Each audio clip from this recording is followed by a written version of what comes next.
नारायणं नमस्कृत्य नरं चैव नरोत्तमं देवीं सरस्वतीं व्यासं ततो जयमुदीरयेत् मूकं करोति वाचालं पङ्गुं लङ्घयते गिरिं यत्कृपातमहं वन्दे परमानन्दमाधवं यत्कृपातमहं वन्दे परमानन्दमाधवं।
यत्कृपातमहं वन्दे परमानन्दमाधवम्।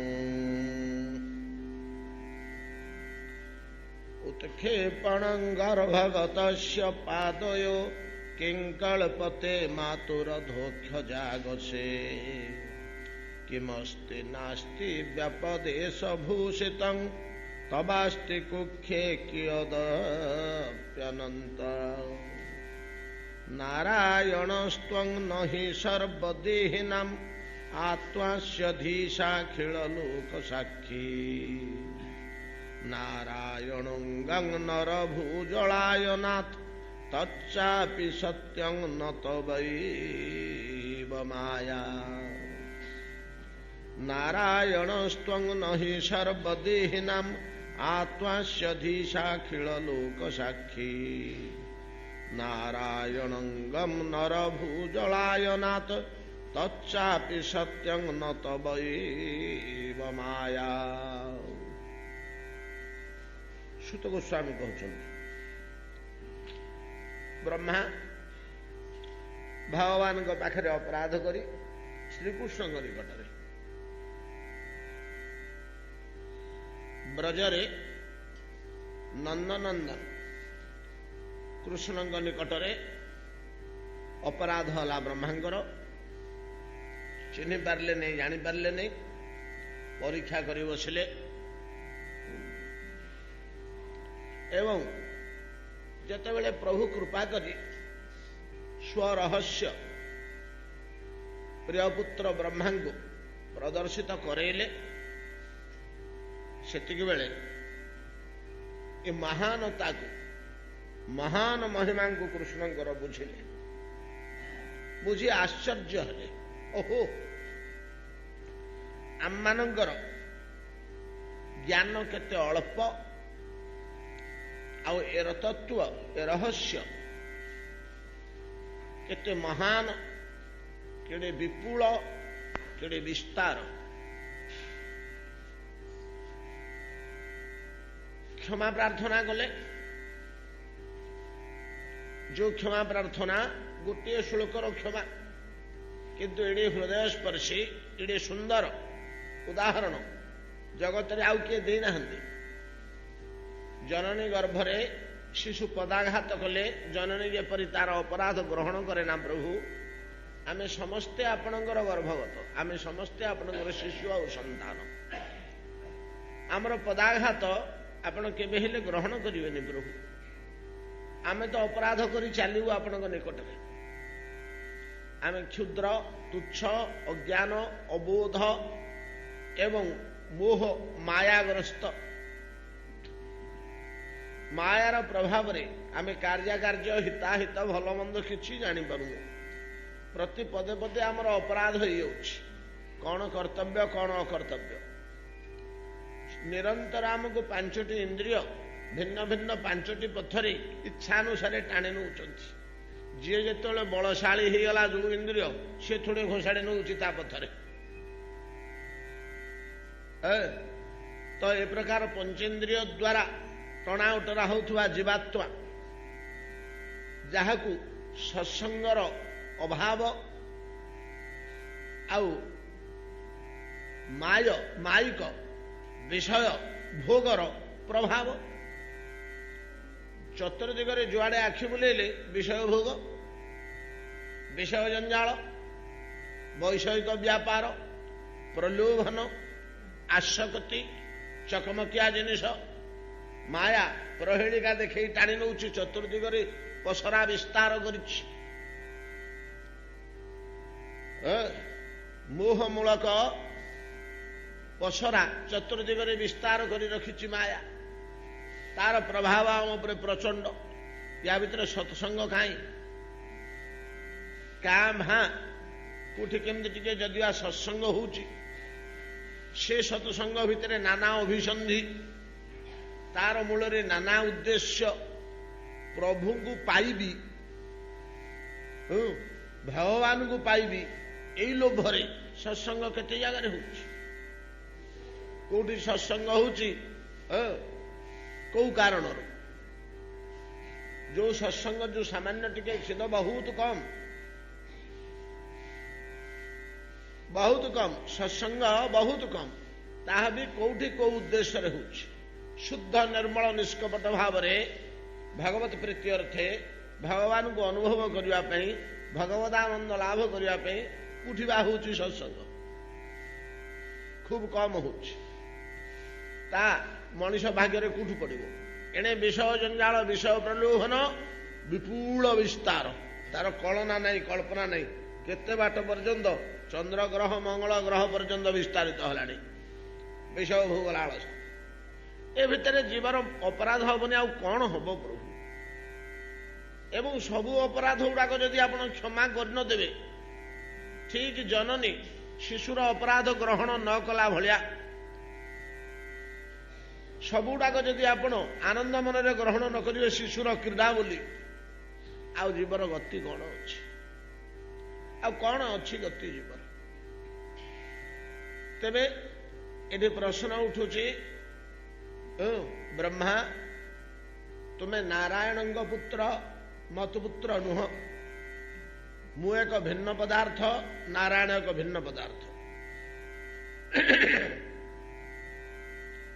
नारायण आकृति स्वभाव कार्य अलगा मोर आकृति स्वभाव कार्य अलगा ब्रह्मा कहते हाँ जदियो भिन्न तथापि एक प्रभु जदियो भिन्न तथापि एक जिनिसटा हूँ भगवान भगवत्ता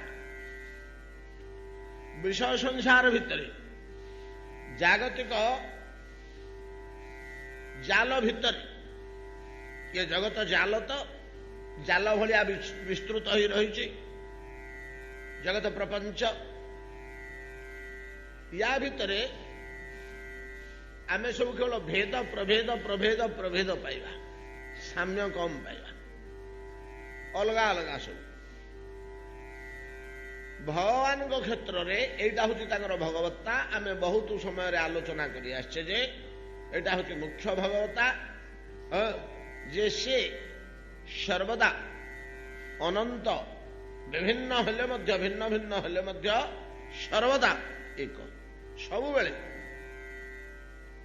दुईटाक शब्द पाखे लगेगा हम यहाँ बुझी है ना बुझी पकेले आउ किसी बुझा बाकी रहे ना से एक अभिन्न होई मध्य अनेक भेद युक्त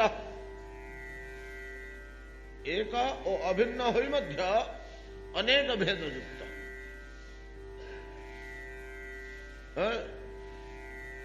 आमर देखुना वेदर ये सब जिनिस गुड़िक कहुई संनो मित्र संग वरुणो सन्नो भवत्वरजमा सन्नो इंद्रो बृहस्पति त्वमेव प्रत्यक्षं ब्रह्मं त्वमेव प्रत्यक्षं ऋतं त्वमेव प्रत्यक्षं ब्रह्मं वदिष्यामि ऋतं वदिष्यामि। मित्र मित्रावरुण मोर मंगल करंतु सन्नो मित्र इंद्र मोर मंगल करंतु संग कहले मंगल कल्याण संग नो मित्र नो आंभ मानकर न आंभ मानकर सम करंतु सम कर शंकर सम कहले कल्याण मंगल सन्नो मित्र वैदिक भाषा न आंभ मानकर सम कल्याण करंतु ब्रह्म आम मानकर कल्याण करंतु इंद्र आम मानकर कल्याण करंतु बृहस्पति आम मानकर कल्याण करंतु हजार देवता आसी पहुंची गले परिशेष रे कहगला जे तुम माने समस्त को मु ब्रह्म बोली कहबी काहेकि ना एको सद विप्रा बहुधा वदंती गोटे पदार्थ ही ब्राह्मण मानक द्वारा ब्रह्मज्ञ मानक द्वारा बहुत पदार्थ रूपे नामांकित जे इंद्र श्री बृहस्पति से वरुण से मित्र से सूर्य ये सबुड़ा गोटे जिनिस बोले वेद फेर कह अनेक भिन्न भिन्न जिनिस या सूर्य जी चंद्र सी ना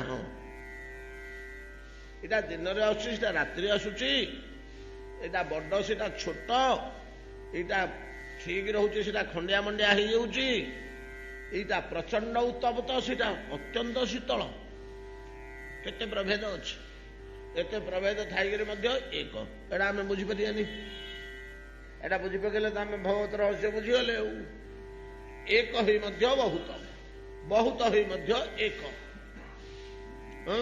अतएव प्रभु आपण कृष्ण मो पिता नारायण ठीक मो पितांगर फोटो आम घरे आम टांगीचु श्राद्ध दिन फूल मालटे दौचु चेहरा सहित आपण चेहरा मिशुनी सत आपण द्विभुज मोहन मुरलीधारी ब्रजगोपाल वेश मो पिता राजकीय वेश किरीट कुंडलधारी चतुर्भुज शंख चक्र गदायुध अनंत शयन करछन्ति सत्य किंतु ये कृष्ण मूर्ति और से नारायण मूर्ति ये दीटा भिन्न जिनिस नुह नारायणटा ही कृष्ण कृष्णटा ही नारायण एटा को दृढ़ भाव में ब्रह्मा कहउछन्ति जोटुक आम बुझीपारुना ग्रहण करिपारुना आम भीतर सब भिन्न भिन्न भाव आसूची नहीं कि एमाने रामानंदी से माने श्री वैष्णव से माने गौड़ीय एमाने राधाकृष्ण उपासना करती से रामसूता उपासना करती एगुड़ाक आचार्य संप्रदाय हो लक्ष्मी नारायण उपासना करती भिन्न भिन्न ये भिन्नता को लेकिरी आम भीतर कली तकराल पर्यंत पड़ुछि आमर ठाकुर बड़ तम ठाकुर छोट आम ठाकुर ऊपर बसव तम ठाकुर तले बसव इठू आरंभ है केते केते कहीं ना आमर ये विषय जगत में प्रभेद रही तो प्रभेद टाक आम भूली पार्नु प्रभेद टाक ही गुरुत्व कर धरचु प्रभेद आसला बड़ छोट ज्ञान आसूची आम भीतर जो अहंकार अच्छी एपरिक बड़ बड़ ज्ञानी मान भितर ज्ञान अहंकार थाए से ज्ञान अहंकार बल अहंकार ताड़न से कहती मो बड़ मो ठाकुर बड़ आम संप्रदाय बड़ आम मंत्र बड़ सी कहीं छाड़े से कहती आमे बड़ इतु उत्पन्न हुए संघर्ष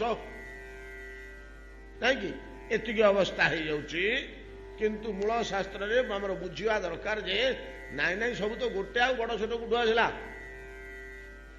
सब तो गोटे पदार्थ बड़ छोट कूट आसला ब्रह्मा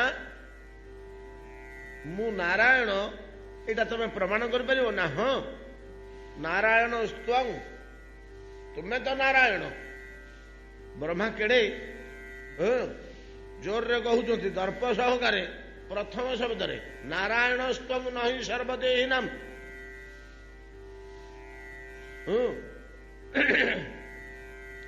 आपण नारायण नुहंती ତ୍ୱଂ ନାରାୟଣ न हि सर्वदेहिनम आत्मास्य अधीश अखिल लोक साक्षी आपण नुहंती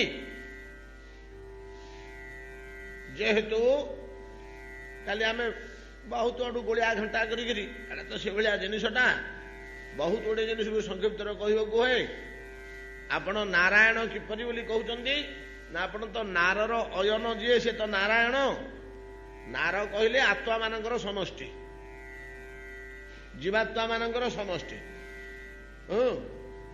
एवं जीवात्मा मानकर समष्टिर जी आश्रय से नारर आश्रय तेणु नारर आश्रय नारायण हो कौन नार शब्द कौन कहुचे ना जीव मानकर आत्मा जो रही जीवात्मा से आत्मार समूह समष्टि को नार कहते नारस्य अयन आश्रय स्थल हे प्रभु ये जगत रे जेते जीव अच्छा कीट पतंग पर्यंत समस्त आत्मा आपण को आश्रय कर रही ना आपण कहते परा मु सबुड़ा को धरिक रखी बोली जमी देहटा आत्मा द्वारा रही धरा होगी आत्मा देहटा को धरिक रखी हाड़ मांस रगत चम एगुड़ा को आत्मा धरिक रखी परा आम केते थर आलोचना करचे आत्मा छाड़देले एगुड़ा रही पची सड़ी मिल पानी फाटी पानी हो आत्मा जमी धरिक रखी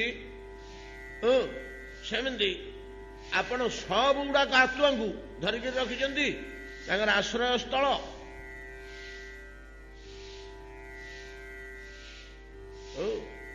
पुष्णामी चौषधि सर्वा सोम भूत्वा रसात्मक धारयाम्यहम ओजसा गीतार श्लोकर कौन कम कथा कहते पुष्णामी चौषधि सर्वा धान चाउल मुग बिरी हरड़ जेतक सबू मु अर्जुन औषधि गुड़ाक सब मु आपण धान चाउल होती ना कौन करी तमें बचो केमी मत खाइले तो बचो मु तुमको पुष्णामी पोषुची औषधि शस्य होगी शस्य भितर मध्य जीवन अच्छी मु शस्य ही तुमको पोषुची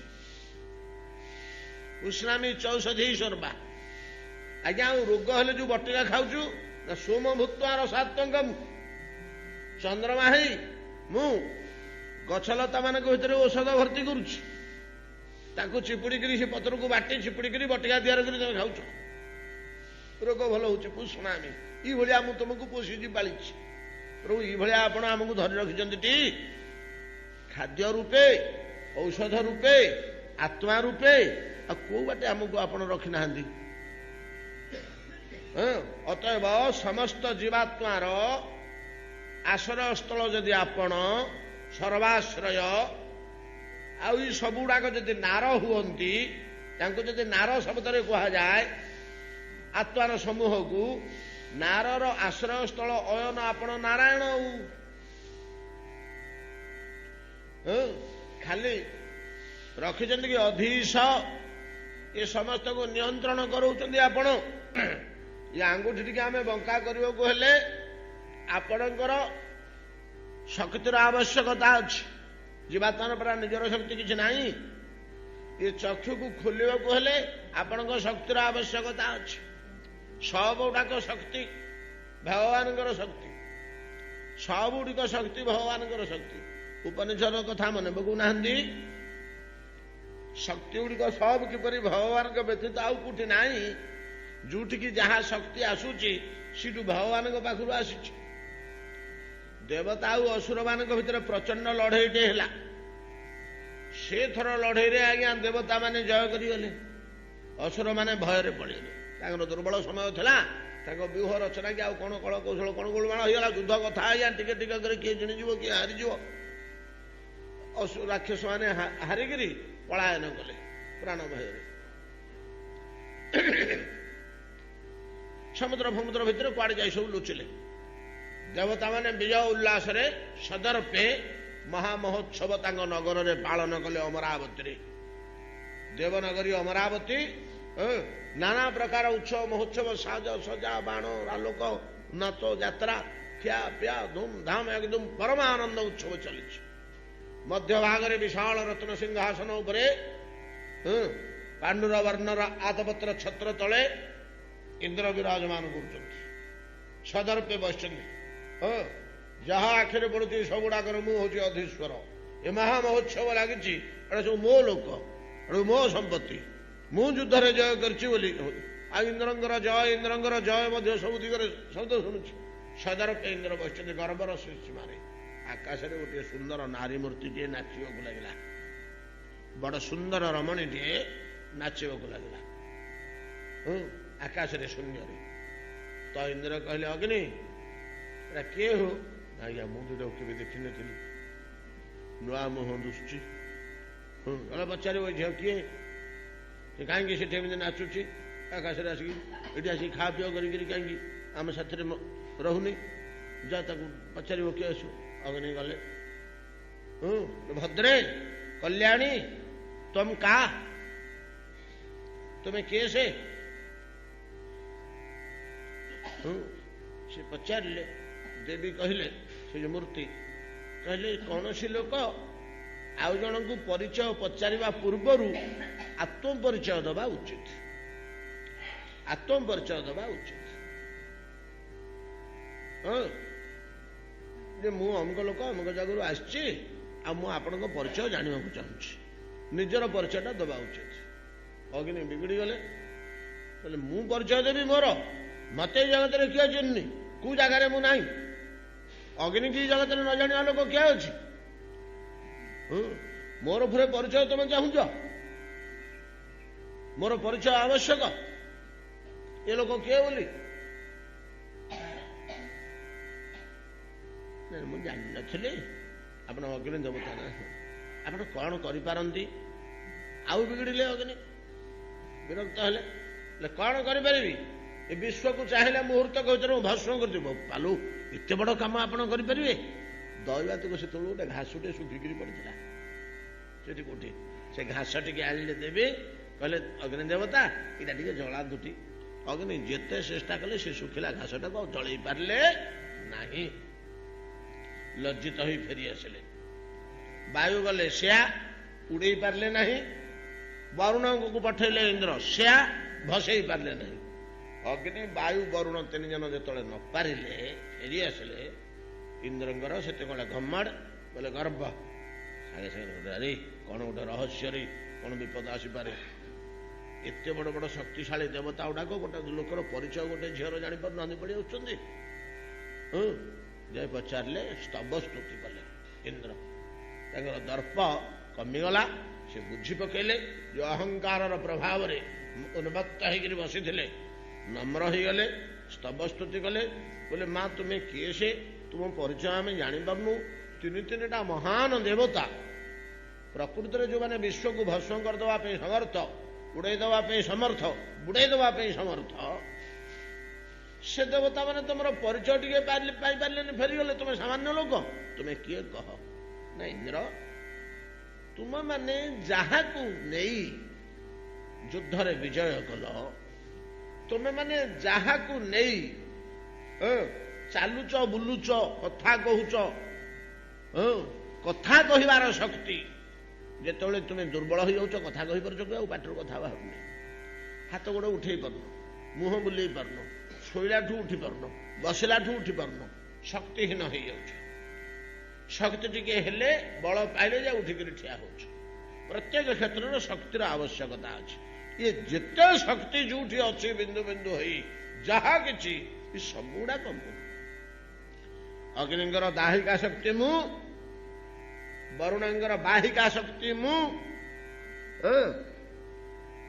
तो वायुंकर वायु शक्ति मु तुमर शासन शक्ति विजय शक्ति मु सब गुड़िक मु हाँ माँ तुम्हें सर्वस्व सर्वमयी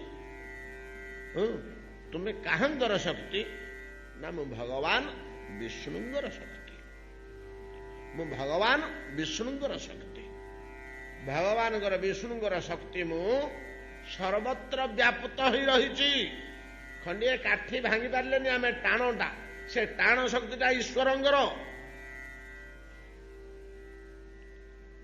ତା ଭିତରେ ପ୍ରବେଶ କରି ରହିଛି, ତାକୁ ଟାଣ କରି ରଖିଛି କାଠିଟାକୁ, ଆମକୁ ଭାଙ୍ଗିବାକୁ ଟିକେ କଷ୍ଟ ହେଲା। ଏ ପର୍ଯ୍ୟନ୍ତ ଜଡ଼ ଚେତନ ସର୍ବତ୍ର ଯୋଉ ଶକ୍ତି ପରିପୂର୍ଣ୍ଣ ହୋଇ ରହିଛି, ଏ ସବୁଗୁଡ଼ିକ ଜଣଙ୍କର ସର୍ବଶକ୍ତି। ଅଥୟ ପ୍ରଭୁ ଆପଣ ଜୀବ ଶରୀର ଭିତରେ ଯାବତୀୟ ଶକ୍ତି ସଞ୍ଚାର କରି ଆପଣ ଜଣେ, ତେଣୁ ଆପଣ ଅଧୀଶ, ଶରୀର ଭିତରେ ଆପଣ ହିଁ ଅଧୀଶ, ଶକ୍ତି ସଞ୍ଚାରକାରୀ। ଆପଣଙ୍କ ଶକ୍ତି ବିନା ଜୀବ ହାତ ହଲେଇ ପାରିବନି, ଆଙ୍ଗୁଠି ହଲେଇ ପାରିବନି, ପାଟି ଖୋଲି ପାରିବନି, ନିଶ୍ୱାସ ନେଇ ପାରିବନି, ଆଖି ବୁଝି ପାରିବନି କି ଖୋଲି ପାରିବନି। ଅତଏବ ଆପଣ ଜୀବର ଆଶ୍ରୟ ନୁହନ୍ତି। ଯେହେତୁ ଆପଣଙ୍କୁ ଆଶ୍ରୟ କରି ଜୀବ ଚାଲୁଛି, ବୁଲୁଛି, ଖାଉଛି, ପିଉଛି ଆପଣଙ୍କ ଶକ୍ତି ଦ୍ୱାରା, ଆପଣ ତାର ଆଶ୍ରୟ ସ୍ଥଳ। ଏମିତି ଗୋଟିଏ ଜୀବ କି ସବୁତକ ଜୀବ? ତାହେଲେ ଆପଣ ସବୁତକ ଜୀବ ଯଦି ନାର ହୁଅନ୍ତି, ତାହେଲେ ଆପଣ ନାରାୟଣ ହେଲେନି, ସମସ୍ତଙ୍କର ଆଶ୍ରୟ ସ୍ଥଳ। ନାର କହିଲେ ତ ଜୀବ ସମଷ୍ଟି, ଆଉ କଣ? ଆତ୍ମାସ୍ୟ ଅଧୀଶ ଅଖିଳ ଲୋକ ସାକ୍ଷୀ। ଏତାଦୃଶ ଆପଣ হে ନାରାୟଣ। ଏ ଅନନ୍ତ ବିଶ୍ୱ ବ୍ରହ୍ମାଣ୍ଡ ଇଏ ଥିଲା କି? ଇଏ ଆପଣଙ୍କ ଠାରୁ ଜାତ ହେଇଛି। ଇଏ ସବୁଦିନ ନଥାଏ। ବ୍ରହ୍ମା କହୁଛନ୍ତି ଏଗୁଡାକ ସବୁଦିନ ନଥାଏ, ଏଗୁଡାକ ଦିନେ ଉତ୍ପନ୍ନ ହୁଏ। ଭୂତ ଗ୍ରାମମ୍ ଇମମ୍ ସର୍ବଂ ଭୂତ୍ୱା ଭୂତ୍ୱା ପ୍ରଲୀୟତେ।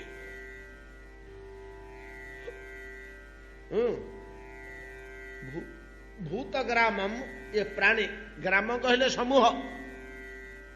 ଗ୍ରାମ ଶବ୍ଦର ଅର୍ଥ ସମୂହ, ଏକାଧିକକୁ ଗ୍ରାମ କୁହାଯାଏ। ଆମର ସବୁ ଗାଁ ବୋଲି କାହିଁ କୁହାଯାଉଛି କି? ଅମୁକ ଗ୍ରାମ, ସମୁକ ଗ୍ରାମ, ସମୁକ ଗ୍ରାମ। ସେଠି 50, 60, 70, 80 ଏକାଧିକ ଘର ଏକାଠି ଅଛନ୍ତି ବୋଲି। ଗୋଟିଏ ଘର ଥିଲେ ତାକୁ ଗାଁ କୁହାଯିବନି, ଗୋଟିଏ ଘର ଥିଲେ ତାକୁ ଗ୍ରାମ କୁହାଯିବନି। 5, 25, 10, 40, 50, 100, 150, 200 ଏକାଠି ରହିଗଲେ ତାକୁ ଗ୍ରାମ କହନ୍ତି। କାହିଁକି ନା ସମୂହ, ଅନେକ ଜୀବ ସେଠି ରହିଲେ, ଅନେକ ଲୋକ ସେଠି ରହିଲେ। ଭୂତ ଗ୍ରାମମ୍ ସ ଏବାୟମ୍, ଅୟଂ ଭୂତ ଗ୍ରାମମ୍, ଏଇ ଯୋଉ ପ୍ରାଣୀ ସମୂହ, ଏ ବିଶ୍ୱ ବ୍ରହ୍ମାଣ୍ଡ, ଜଡ଼ ପଦାର୍ଥ, ବୃକ୍ଷ ଲତା, ଜଳ, ପର୍ବତ, ଆକାଶ, ତାରକା, ଯାବତୀୟ ଯାହା କିଛି ଭୂତ୍ୱା ଭୂତ୍ୱା ପ୍ରଲୀୟତେ, ହଉଥାଏ ଲୋପ ପାଉଥାଏ, ଉତ୍ପନ୍ନ ହଉଥାଏ ଲୋପ ପାଉଥାଏ, ଉତ୍ପନ୍ନ ହଉଥାଏ ଲୋପ ପାଉଥାଏ। ଆଜ୍ଞା କେତେ ଥର ଏମିତି ନା? ବ୍ରହ୍ମାଙ୍କର ପ୍ରତିଦିନରେ ଥରେ, ବ୍ରହ୍ମାଙ୍କର ପ୍ରତିଦିନରେ ଥରେ ବ୍ରହ୍ମାଣ୍ଡ ଉତ୍ପନ୍ନ ହବ, ପୁଣି ଲୋପ ହବ, ନାଇଁ କି? ପୁରା ବ୍ରହ୍ମାଣ୍ଡଟା ହୁଏ ନା? ବ୍ରହ୍ମାଙ୍କର ପ୍ରତିଦିନରେ ଏ 3ଟା ଲୋକ ହୁଏ, ଭୂ ଭୁବ ସ୍ୱ 3ଟା ଲୋକ ହୁଏ। ଅନ୍ୟ ଲୋକଟା ସୂକ୍ଷ୍ମ ସତ୍ତାରେ ଥାଏ, ସେଟା ତ ସବୁବେଳେ ସୂକ୍ଷ୍ମ। ଆଉ ସେଟା କଣ ସ୍ଥୂଳ ହୁଏ କି? ଏଇଟା ସ୍ଥୂଳ ହଉଛି ନା, ଏଇ 3ଟା। ଆଉ ସ୍ୱର୍ଗ, ଭୁବଲୋକ, ପିତୃଲୋକ ଆଉ ମର୍ତ୍ତ୍ୟ ଲୋକ, ଏଇ 3ଟା ସ୍ଥୂଳ ହଉଛି। ପାଣିରୁ ବରଫ ହଉଛି, ବରଫଟା ଆଉ ଥରେ ପାଣି ଫାଟି ଯାଉଛି। ଆମେ ଉଦାହରଣ କେତେ ଥର ଆଲୋଚନା କରିନେ କି? ହିମାଳୟ ପର୍ବତ ତଳେ ପାଦ ଦେଶରେ ଋଷିକେଶ ରହିଛି, ସେଠି ଗୋଟେ ପୋଖରୀ ଅଛି। ଶୀତ ଦିନେ ସେ ପୋଖରୀରେ ଦେଖିଲା ବେଳକୁ ସକାଳୁ ଏଡ଼ିକି ଏଡ଼ିକି ଏଡ଼ିକି ବରଫ ଛାଇ ହେଇଯାଇଥିବ, 500, 700 ଖଣ୍ଡ ଭାସୁଥିବ, ଏଡ଼େ ଏଡ଼େ ମୁଣ୍ଡା ସବୁ। ସକାଳୁ ଯେ ଗାଧେଇ ଯିବ, ସେ ବରଫ ଉଠେଇ ଦେଇକିରି ଗାଧେଇବେ କି ପୋଛେଇବେ କି ପାଣି ମନ୍ଦେ ଆଣିବେ, ସେ ବରଫଟା ଭାସିକିରି ସାଡ଼କୁ ପଳେଇଲା। ତ ସନ୍ଧ୍ୟା ବେଳକୁ ବରଫ ସବୁ ଭର୍ତ୍ତି ହେଇଯିବ। ସକାଳ 9ଟା 10 ବେଳକୁ ଖରା ପଡ଼ିଲେ ସବୁ ତକ ଆଉ ଥରେ ପାଣି ଫାଟିରେ ମିଳେଇଯିବ। କୋଉଠୁ ଉତ୍ପନ୍ନ ହେଲେ? କୋଉଠି ମିଳେଇଲେ? ପୁଷ୍କରଣୀରୁ ଉତ୍ପନ୍ନ ହୋଇକିରି ପୁଷ୍କରଣୀରେ ମିଳେଇଲେ ବରଫ ଖଣ୍ଡ। ତଦ୍ରୂପ ମୋର ତେଜମଣ୍ଡଳ ଯେ ବ୍ରହ୍ମ, ସେ ତେଜମଣ୍ଡଳ ଭିତରେ ଏମିତି କୋଟି କୋଟି ବ୍ରହ୍ମାଣ୍ଡ ଉତ୍ପନ୍ନ ହଉଛି, ମିଳେଇ ଯାଉଛି, ଉତ୍ପନ୍ନ ହଉଛି, ମିଳେଇ ଯାଉଛି। ଭୂତ୍ୱା ଭୂତ୍ୱା, ଉତ୍ପନ୍ନ ହୋଇ ହୋଇ ବିଲୀୟତେ, ଲୟ ହେଇଯାଏ। ଭୂତ୍ୱା ଭୂତ୍ୱା ପ୍ରଲୀୟତେ, ପ୍ରଳୟ ହେଇଯାଏ। ଅତଏବ एमती केते कोटी बार ये विश्व ब्रह्मांड उत्पन्न होलानी नष्ट होलानी उत्पन्न होलानी नष्ट होलानी किए से विश्व ब्रह्मांड गुड़ा को उत्पन्न कराऊची मु तार कहते प्रलय हेले गुड़ाक कुआड़े जाउचंती ना मोरी पाखरे मो भितर विलीन होचंती पुणी मोर ठारू उत्पन्न होचंती हेले सबु गुड़ाकर आपण आश्रय स्थल प्रभु गुड़ा कह जाए नर से नार कह जाइला ये कह नर हाँ ए नर शब्द रु से भूजात होती जलजात होती विश्वजात होती प्राणी मैंने जात होती जावतीय पदार्थ जात होती ये नर बोली जो जिनिसटा रहा तार आश्रय होती आपण नहीं कि हाँ तार आश्रय होती आपण ताहले आपण नारायण हेलेनि कि जुआड़ू अर्थ कले आप 5टा 7टा अर्थ बाहर सबुथरे प्रमाणित हेब नारायण अतएव प्रभु आपण ही नारायण आपण नारायण ठू भिन्न नुहंती बरम नारायणांगं नरभुजालायन नारायणांगम प्रत्येक ब्रह्मांड को गोटे नारायण अच्छा प्रत्येक ब्रह्मांडर गोटे नारायण अच्छा ए सब नारायण गुड़ाक आपणकर अंग अंश विशेष आपणकर अंश प्रत्येक ब्रह्मांडर जो नारायण नारे शयन करछंती कारण सागर शयन करछंती से सबुड़ाक आपणकर अंग अंग कहले अंश नहीं कि हाथटा आम शरीर अंश नुहे कि गोटे अंग आउ कौन आम कह बामांग दक्षिणांग नेमनांग स्थूलांग कृषांग उत्तमांग उत्तमांग क्या कहती मुंडटा अनेक जगार संस्कृत गुड़ाक सब पुराण मानक आप पाइबे उत्तमांग निम्नांग कहले आंठुटू तलू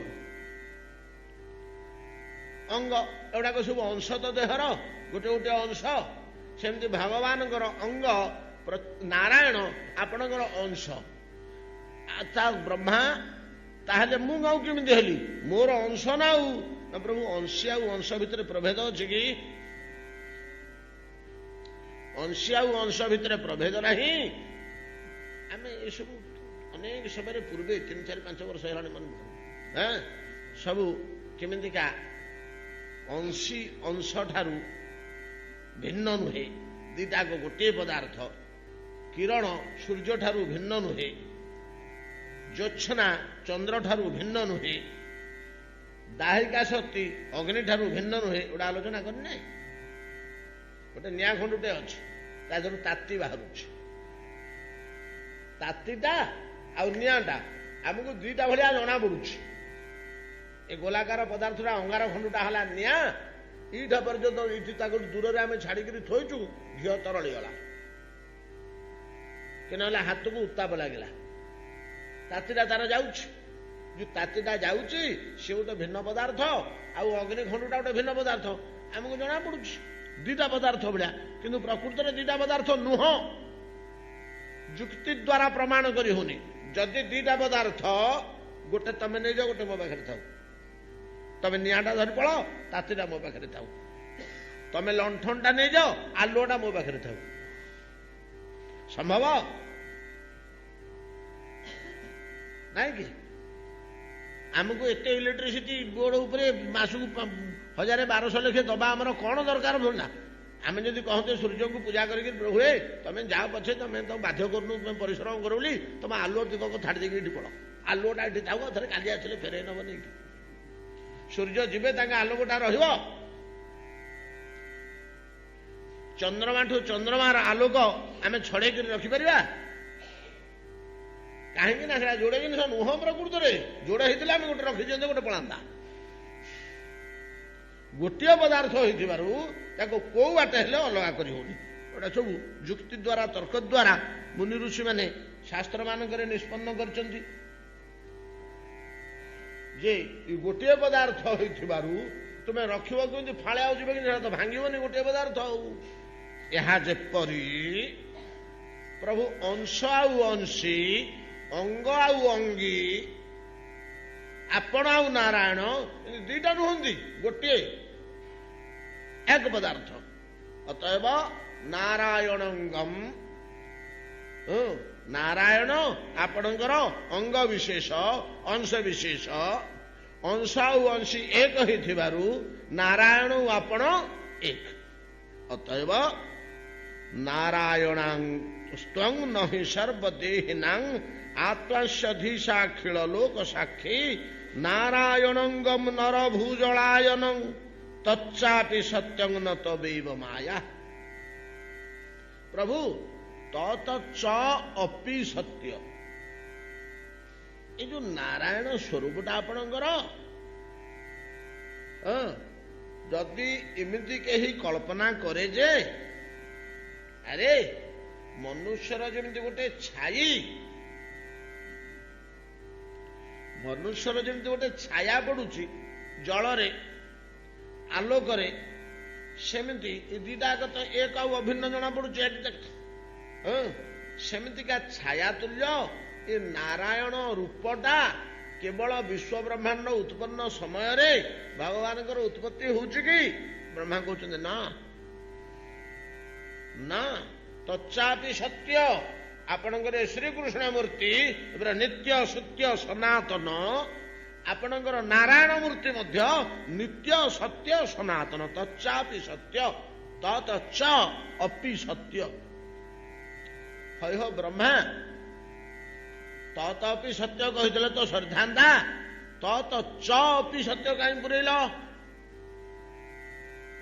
ଚଟେ କାହିଁ ଭିତରେ ପୁରେଇଛ? କଣ ତମର ଉଦ୍ଦେଶ୍ୟ? ତଚ୍ଚାପି ସତ୍ୟ, ତତ୍ ଅପି ସତ୍ୟ,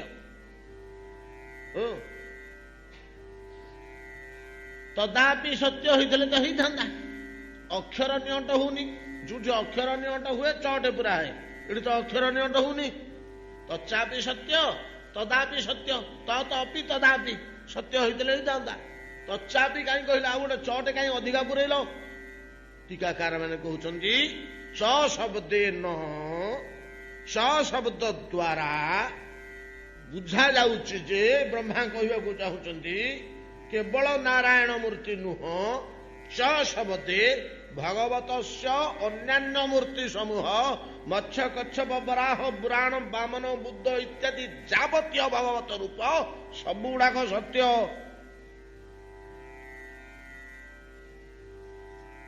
ସବୁଗୁଡାକ ସତ୍ୟ। କୃଷ୍ଣ ରୂପ ଯେମିତି ସତ୍ୟ,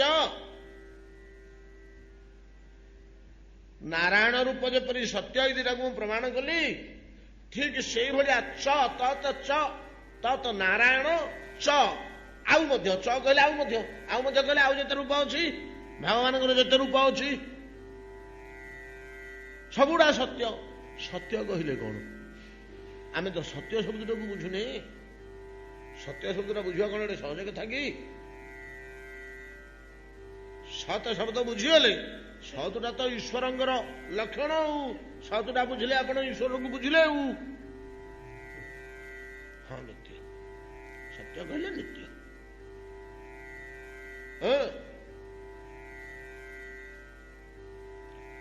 ଓଂ ତତ୍ ସଦିତି ବ୍ରହ୍ମଣ ତ୍ରିବିଧ ଶ୍ରୁତ, ଗୀତାରେ କୁହାଯାଇଛି। ଓଂ ତତ୍ ସତ୍ ଇତି, ଓଂ ତଚ୍ଛିଦିତି, ଏ ତିନିଟା ନା ଓಂ ତତ୍ ସତ୍, ସତ୍ରୁ ସତ୍ୟ ନା। ଏଟା ଭଗବାନଙ୍କର ନାଁ, ଏଟା ଭଗବାନଙ୍କ ସ୍ୱରୂପଗତ ନାମ।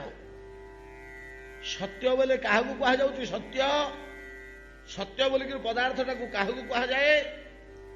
ପୂର୍ବରୁ ଆମର କୁହା ହେଇଛି, ଆପଣଙ୍କର ମନେ ପଡିଯିବ। ଏଖଣି କହିଲେ ତିନି କାଳ ତିନି ଅବସ୍ଥାରେ ଯେଉଁ ପଦାର୍ଥ ଅପରିବର୍ତ୍ତିତ ରହେ ତାହା ସତ୍ୟ।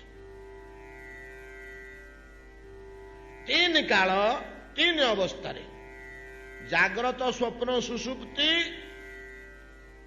ଭୂତ ଭବିଷ୍ୟ ବର୍ତ୍ତମାନ, ତିନି କାଳ ତିନି ଅବସ୍ଥା, ଏ ତିନିଟା ଭିତରେ ଆମେ ଜୀବନ ବିତଉଛେ। ଏ ଛଅଟା ଭିତରେ ପ୍ରତି ମୁହୂର୍ତ୍ତରେ ଆମର ଅତୀତ ପଳଉଛି, ବର୍ତ୍ତମାନ ଆସୁଛି, ବର୍ତ୍ତମାନ ଅତୀତ ହେଇଯାଉଛି, ଭବିଷ୍ୟତ ଆସୁଛି। ଏ ତିନିଟା କାଳ ପ୍ରତି ମୁହୂର୍ତ୍ତରେ ଆମେ ଭୋଗୁଛେ। କାଳର ଅବସ୍ଥା ଜାଗ୍ରତ, ସ୍ୱପ୍ନ, ସୁଷୁପ୍ତି।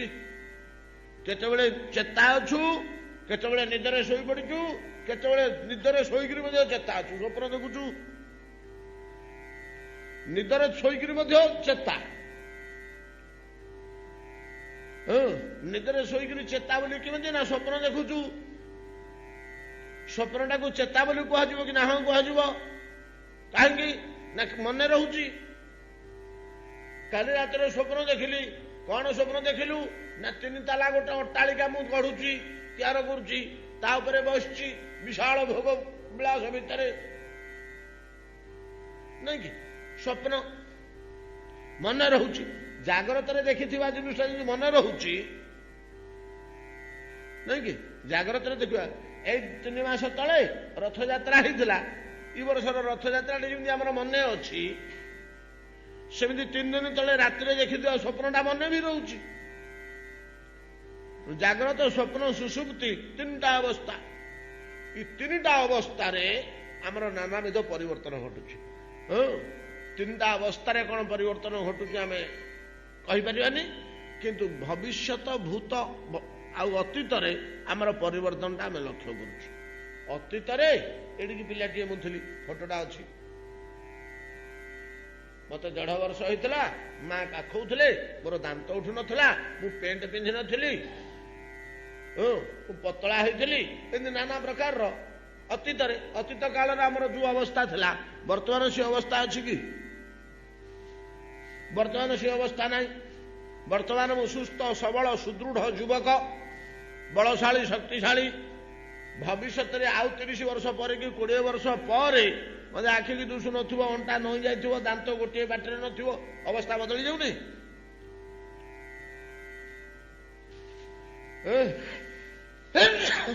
ତଦ୍ରୂପ ଯେମିତିକା ଆମର ଭୂତ, ଭବିଷ୍ୟ, ବର୍ତ୍ତମାନ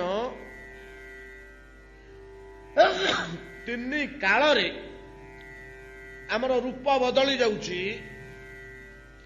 3 କାଳରେ ଯେମିତି ଆମର ରୂପ ବଦଳି ଯାଉଛି, 3 ଅବସ୍ଥାରେ ମଧ୍ୟ ଆମର ରୂପ ବଦଳୁଛି।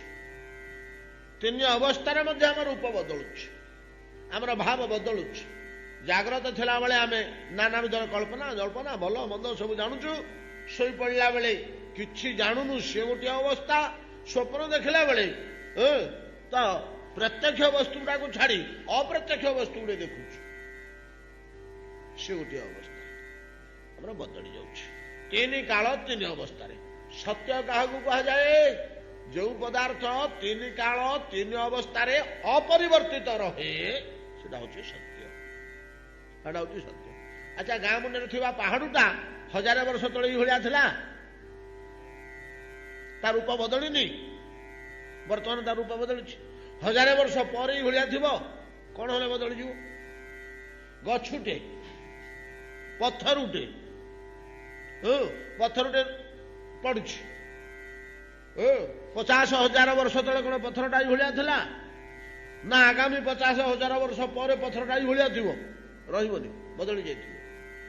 ସବୁ ଜିନିଷ କେବଳ ଗୋଟିଏ ତତ୍ଵ ଭଗବତ ସ୍ୱରୂପକୁ ଛାଡ଼ିଲେ ଆଉ ପ୍ରତ୍ୟେକ ବସ୍ତୁ 3 କାଳ 3 ଅବସ୍ଥାରେ ପରିବର୍ତ୍ତନ ଘଟେ। ସମସ୍ତଙ୍କର ପରିବର୍ତ୍ତନ ଘଟେ। ଏକମାତ୍ର ଘଟେ ନା ଭଗବତ ସ୍ୱରୂପର। ସେଟାକୁ ସତ୍ୟ କୁହାଯାଏ। ପ୍ରଭୁ ଆପଣଙ୍କର କେବଳ କୃଷ୍ଣ ମୂର୍ତ୍ତି ନୁହେଁ, କେବଳ ନାରାୟଣ ମୂର୍ତ୍ତି ନୁହେଁ, ମତ୍ସ୍ୟ, କଚ୍ଛପ, ବରାହ, ବାମନ ଇତ୍ୟାଦି ଯେତେ ମୂର୍ତ୍ତି ଆପଣଙ୍କର ଜଗନ୍ନାଥ ଆଦି, ଏଗୁଡାକ 3 କାଳ 3 ଅବସ୍ଥାରେ ତାଙ୍କର କୌଣସି ପରିବର୍ତ୍ତନ ନାହିଁ। ସବୁବେଳେ ସେମାନେ ଏଇଭଳିଆ ଅଛନ୍ତି, ସତ୍ୟ ରୂପରେ ପ୍ରତିଭାତ ହଉଛନ୍ତି। ତତ୍ଚପି ସତ୍ୟ। ସବୁବେଳେ ଆପଣଙ୍କର ସ୍ୱରୂପ ସତ ଅବସ୍ଥାରେ ଅଛି। ଏ ବ୍ରହ୍ମାଣ୍ଡ ଥାଉ ନଥାଉ, ବ୍ରହ୍ମାଣ୍ଡ ଉତ୍ପନ୍ନ ହେଇଥାଉ ନଥାଉ, ଆପଣ ଅଛନ୍ତି। କୋଉଠି ରହୁଛନ୍ତି ଏମାନେ? ବୈକୁଣ୍ଠରେ। ଚିନ୍ମୟ ଧାମ ବୈକୁଣ୍ଠ। ଏଇଟା ତ କେତେବେଳେ ହେଲେ ପ୍ରଳୟରେ ନାଶ ହଉନି, ନଷ୍ଟ ହେଇଯାଉନି? ବୈକୁଣ୍ଠ କେତେବେଳେ ନଷ୍ଟ ହେଇଯାଉଛି କି? ଏ ବୈକୁଣ୍ଠ ତାକୁ କୁହାଯାଏ, ଯୋଉଠି ଭଗବାନଙ୍କର ଏ ମୂର୍ତ୍ତି ଗୁଡାକ ସବୁବେଳେ ଅଛନ୍ତି। ସବୁବେଳେ ଅଛନ୍ତି। ଧରିନିୟନ୍ତୁ ସମୟରେ ଗୋଟେ ବ୍ରହ୍ମାଣ୍ଡ ଉତ୍ପନ୍ନ ହେଲା, ସେ ବ୍ରହ୍ମାଣ୍ଡ ଉତ୍ପନ୍ନ ହେଇ ତା ଦେହରେ ଜୀବଜଗତ ସୃଷ୍ଟି ହେଲା, ମନୁଷ୍ୟ ସମାଜ ଗଢି ଉଠିଲା। ମନୁଷ୍ୟ ସମାଜ ଗଢି ଉଠିଲା ପରେ ଏ ମୂର୍ତ୍ତି ମାନେ, ଏ ଯୋଉ ମଛ କଚ୍ଛପ ବରାହ ବାମନ ପ୍ରଭୃତି ମୂର୍ତ୍ତି ମାନେ, ସେ ସମୟ ସମୟ ଏଠିକି ଆସନ୍ତି। ଏ ବ୍ରହ୍ମାଣ୍ଡକୁ, ମନୁଷ୍ୟ ମାନେ ବାସ କରୁଥିବା ବ୍ରହ୍ମାଣ୍ଡକୁ ବୈକୁଣ୍ଠରୁ ଆସନ୍ତି। ସେଇଟାକୁ ଅବତରଣ ବା ଅବତାର ବୋଲି କୁହାଯାଉଛି। ସବୁ ମୂର୍ତ୍ତି ଗୁଡାକ ଭଗବାନଙ୍କର ଅଛି, କିନ୍ତୁ ବଡ ଅଦ୍ଭୁତ କଥା ଯୋଉଟା ଦୁର୍ବୋଧ୍ୟ, ଆମେ ଖାଲି ମୁହଁରେ କହିବା ସେଟା ବୁଝି ହବନି। ସବୁ ଗୁଡାକ ଭିନ୍ନ ଭିନ୍ନ, କିନ୍ତୁ ମାଛଟା ଯେମିତି ନୃସିଂହଟା ସେମିତି କାହିଁକି? ମତ୍ସ୍ୟ ଭଗବାନଙ୍କର ଯୋଉ ମୂର୍ତ୍ତି, ଯୋଉ ଆକାର, ଯୋଉ ଗଠନ, ନୃସିଂହଙ୍କର ସେଇ ଗଠନ। ନୃସିଂହଙ୍କର ଯୋଉ ଗଠନ, କୃଷ୍ଣଙ୍କର ସେଇ ଗଠନ। କୃଷ୍ଣଙ୍କର ଯୋଉ ଗଠନ, ବରାହଙ୍କର ସେଇ ଗଠନ। ବରାହଙ୍କର ଯୋଉ ଗଠନ, ପରଶୁରାମଙ୍କର ସେଇ ଗଠନ ନାହିଁ ତ। ସବୁଗୁଡାକ ଅଲଗା ଅଲଗା ଗଠନ, ସବୁଗୁଡାକ ଅଲଗା ଅଲଗା ହେଇ ମଧ୍ୟ କହୁଛନ୍ତି ତମେ ଏକ, ଗୋଟିଏ ଜିନିଷ, ବହୁ ଜିନିଷ ନୁହଁ। ଏଇଟା ଆମ ପାଇଁ ଦୁର୍ବୋଧ୍ୟ। ଏଇ ଗୋଟାକ ଜିନିଷ ଆମ ପାଇଁ ଦୁର୍ବୋଧ୍ୟ। ଏଇଟା ଆମେ ସଂସାରରେ ଥିଲା ଆଗ ବୁଝିପାରିବାନି।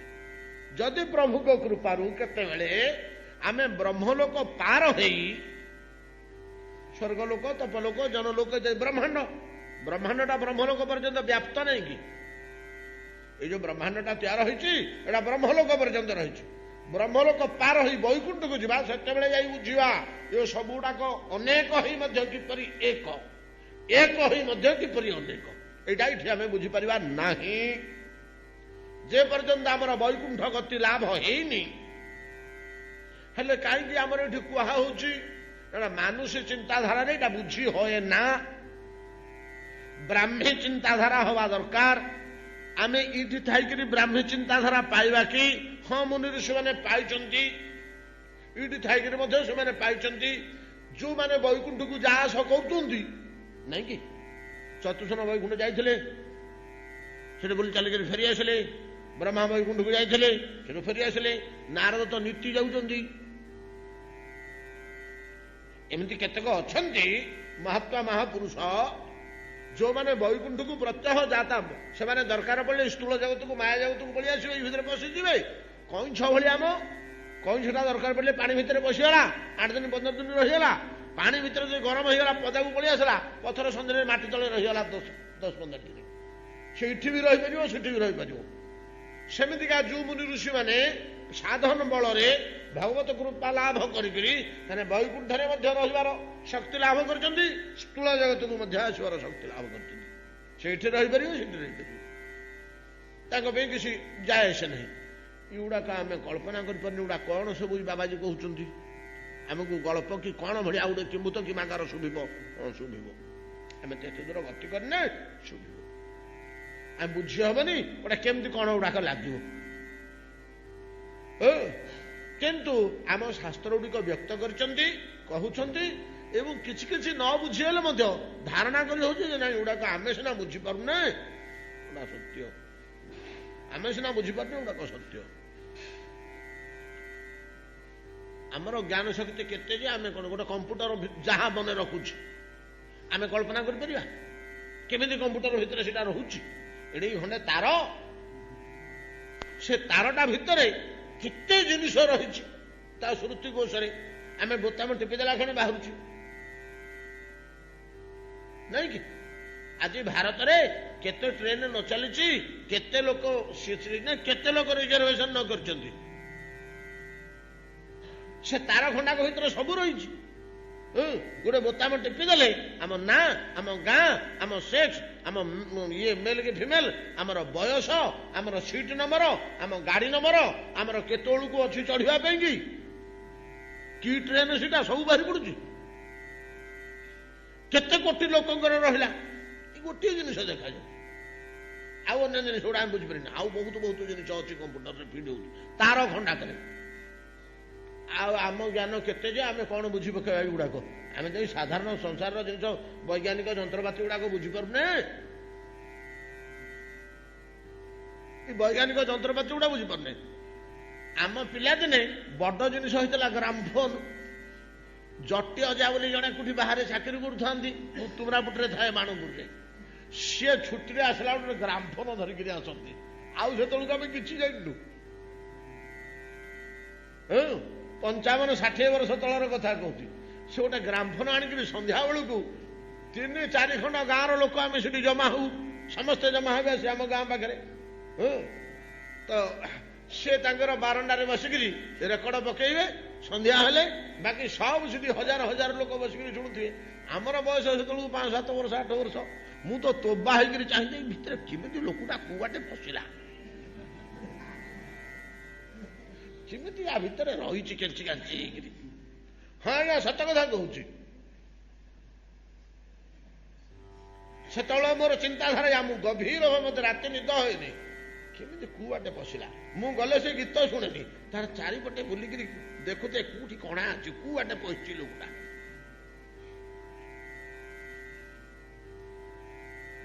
तात्पर्य आम ज्ञान तो ये कौन आम ज्ञान तो ये आम पिला दिने रेडियो नथिला प्राय रेडियो सृष्टि हला बेलू 20 वर्ष 25 वर्ष खंडे मत ही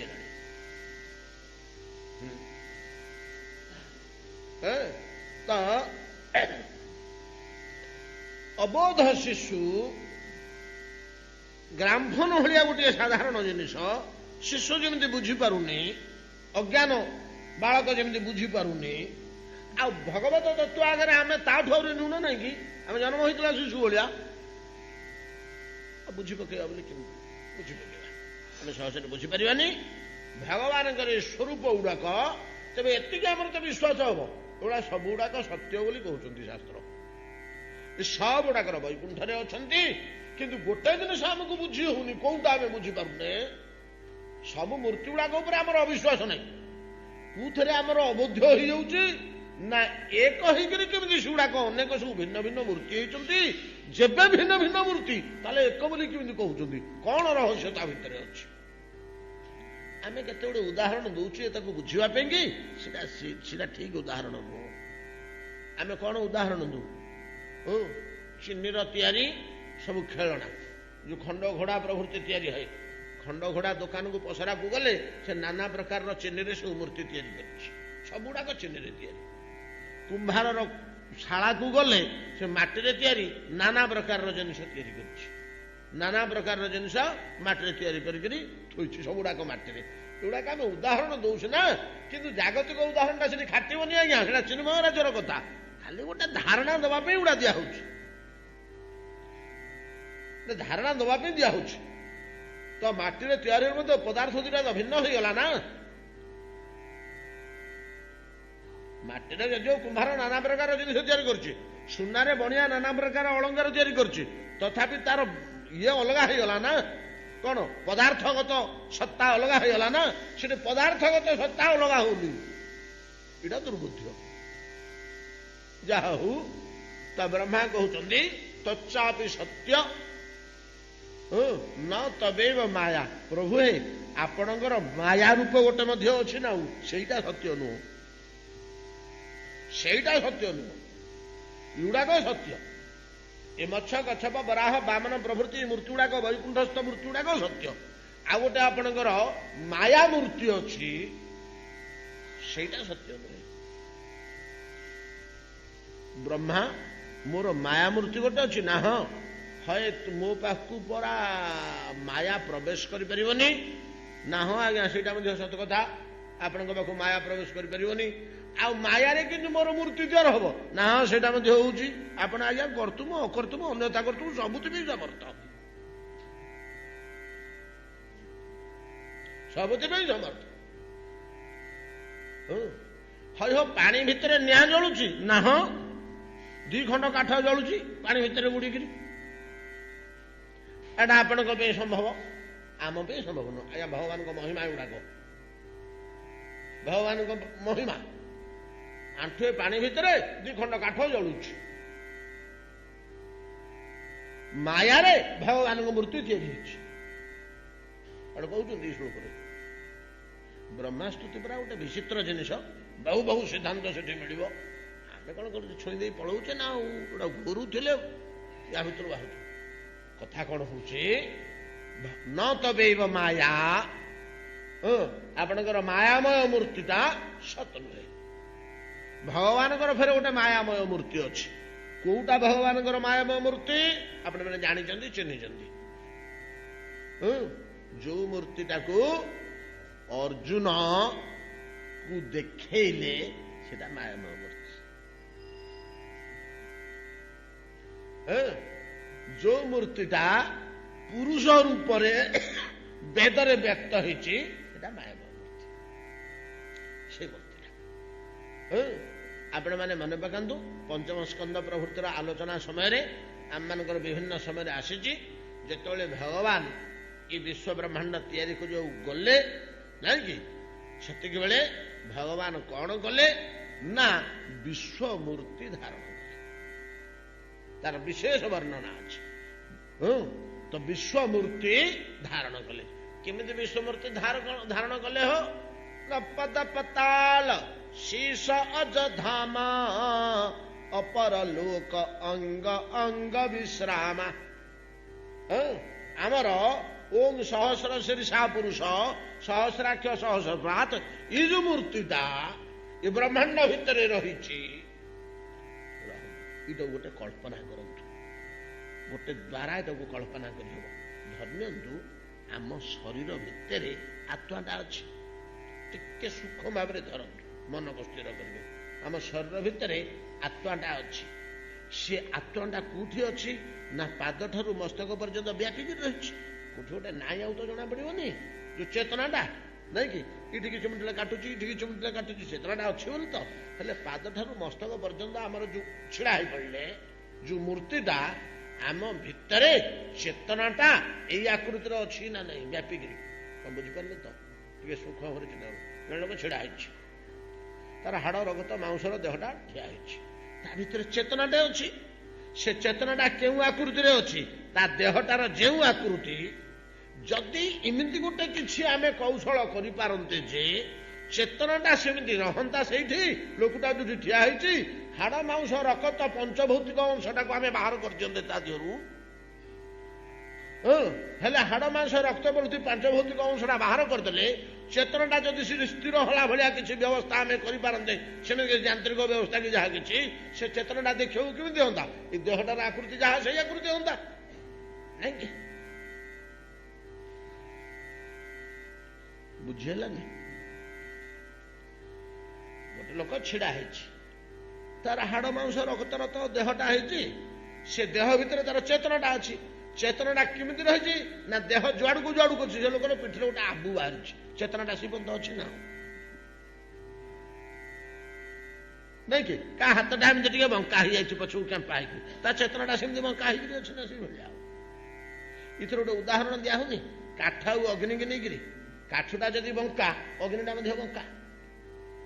ଗୋଟେ କାଠଟେ ଅଗ୍ନି ହେଇଯାଇଛି, କାଠଟା ଏମିତି ବଙ୍କା ଥିଲା, ସେଟା ଅଗ୍ନିଟା ମଧ୍ୟ ବଙ୍କା ହେଇଛି ନା। କିନ୍ତୁ ଅଗ୍ନିଟା କ'ଣ ପ୍ରକୃତରେ ବଙ୍କା କି? କାଠ ଅନୁସାରେ ବଙ୍କା ହେଇକି ଦୁଶୁଛି। ଠିକ ସେଇଭଳିଆ ଦେହାନୁସାରେ ଚେତନା। ଆମେ ଯଦି ଏମିତି ଗୋଟେ କିଛି ବ୍ୟବସ୍ଥା କରନ୍ତେ ଯେ ଆମର ଚେତନାଟା ସେଇଠି ଠିଆ ହେବା ଜାଗାରେ ସ୍ଥିର ହେଇ ରହନ୍ତା, ସେଟା କିଛି ଏପଟ ସେପଟ ହୁଅନ୍ତାନି, କିନ୍ତୁ ହାଡ଼ ମାଂସ ରକ୍ତ ପ୍ରତି ସ୍ଥୂଳ ଦେହଟାକୁ ଆମେ ଅଲଗା କରି ଆଉ ଗୋଟେ ଜାଗାରେ ନେଇ କଥା କରିଦିଅନ୍ତେ। ବୁଝିପାରିବେ? ଚେତନାଟା କୋଉ ଆକୃତିର ହୁଅନ୍ତା? ଆମର ଦେହଟା ବର୍ତ୍ତମାନ ଯେଉଁ ଆକୃତିର, ଚେତନାଟା ସେଇ ଆକୃତିର ହୁଅନ୍ତା।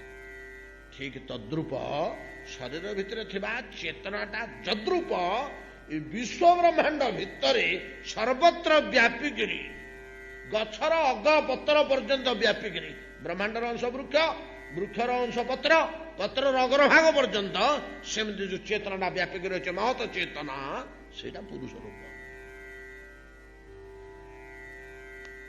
ସମୁଦାୟ ବ୍ରହ୍ମାଣ୍ଡ ଭିତରେ ସେଟା କେତେବେଳେ ଉତ୍ପନ୍ନ ହୁଏ ନା ବ୍ରହ୍ମାଣ୍ଡ ଯେତେବେଳେ ଭଗବାନ ଉତ୍ପନ୍ନ କରନ୍ତି, ବ୍ରହ୍ମାଣ୍ଡ ହେଇଗଲା ପରେ ସେ ବ୍ରହ୍ମାଣ୍ଡ ଭିତରେ ଭଗବାନ ପ୍ରବେଶ କରନ୍ତି ବୋଲିକି ଗୋଟେ କଥା ନାହିଁ, ଆମେ କେତେ ଥର ଶୁଣିଛେ। ବିଶ୍ୱଟା ଉତ୍ପନ୍ନ କଲା ବିରାଟ ଶରୀର, ବୈରାଜ ଶରୀର, ସେଇଟା ହିଁ ତା ଭିତରେ ଯୋଉ ଭଗବାନ ପ୍ରବେଶ କରନ୍ତି, ସେଇ ମୂର୍ତ୍ତିଟାକୁ ବ୍ରହ୍ମା ଏଠି ମାୟାମୟ ମୂର୍ତ୍ତି ବୋଲି କହୁଛନ୍ତି। କିନ୍ତୁ ପ୍ରଭୁ ଅନ୍ୟାନ୍ୟ ମୂର୍ତ୍ତି ଗୁଡାକ ଆପଣଙ୍କର କୃଷ୍ଣ ମୂର୍ତ୍ତି ତୁଲ୍ୟ, ସବୁଗୁଡାକ ସତ୍ୟ ନିତ୍ୟ, କିନ୍ତୁ ସେଇ ଯୋଉ ବୈରାଜ ରୂପ, ବିରାଟ ରୂପ, ପୁରୁଷ ସ୍ୱରୂପ ସେଇଟା ନୁହଁ। କାହିଁକି ସେଇଟା ନୁହଁ? ନା ବ୍ରହ୍ମାଣ୍ଡ ଥିଲା ପର୍ଯ୍ୟନ୍ତ ସେଇଟା ଅଛି। ଯେତେବେଳେ ବ୍ରହ୍ମାଣ୍ଡ ବିଲୟ ହେଇଗଲା ସେଇଟା ଆପଣଙ୍କ ତେଜଟା ଆଉ ଥରେ ଆପଣଙ୍କ ଭିତରେ ପ୍ରବେଶ କରିଗଲା, ଆଉ କଣ ଗଲା କାମ ଥିଲା। ତେଣୁ ସେଇଟା ସତ୍ୟ ନୁହେଁ। ସେଇଟା ବ୍ରହ୍ମାଣ୍ଡ ଉତ୍ପନ୍ନ ହେଲେ ଆସି ପ୍ରବେଶ କରେ, ବ୍ରହ୍ମାଣ୍ଡ ବିଲୋପ ହେଇଗଲେ ପୁଣି ଫେରିଯାଏ ଆପଣଙ୍କ ପାଖକୁ। ସେଇ ଗୋଟାକ ରୂପକୁ ଛାଡ଼ିଦେଲେ ଆଉ ଆପଣଙ୍କର ଯେତେ ମୂର୍ତ୍ତି ଅଛି ପ୍ରଭୁ, ସବୁ ମୂର୍ତ୍ତି ଗୁଡାକ ନିତ୍ୟ, ସତ୍ୟ, ତ୍ରିକାଳମୟ। ସେଗୁଡାକ ଉପରେ କୌଣସି କାଳର ପ୍ରଭାବ ନାହିଁ, ସେଗୁଡା ସବୁବେଳେ ସମାନ ଅବସ୍ଥାରେ ଥାନ୍ତି। ଯାହା ହଉ ଏମିତି ଜଟିଳ ଜିନିଷ ଗୁଡି ବ୍ରହ୍ମା କହୁଛନ୍ତି। ଆମେ ଆଉ ବେଶୀ ଛୁଇଁବାନି। ତାଙ୍କର ଯେତେ ତିନି ଚାରିଟା ଯାହା ଆମର ଅଳ୍ପ ଅଳ୍ପ ଟିକେ ଟିକେ ଛୁଇଁଦେଲେ ଆଉ ଏଇଟାରେ ବସିଲେ ତ ଆମର ଅନେକ ଦିନ ବିତିଯିବ, ଭାଗବତ ସାରିପାରିବାନି। ଆସନ୍ତାକାଲି ଠାରୁ ଅନ୍ତିମ ଶ୍ଲୋକ ବ୍ରହ୍ମାସ୍ତବର ଆରମ୍ଭ କରି ଶେଷ କରିଦେଇ ଆମେ ଶ୍ରୀକୃଷ୍ଣଙ୍କ ଲୀଳାର ଅନ୍ୟ ବିଷୟବସ୍ତୁକୁ ଯିବା। ଏତିକିରେ ଆଜି ଭାଗବତ ବିଶ୍ରାମ କରନ୍ତୁ।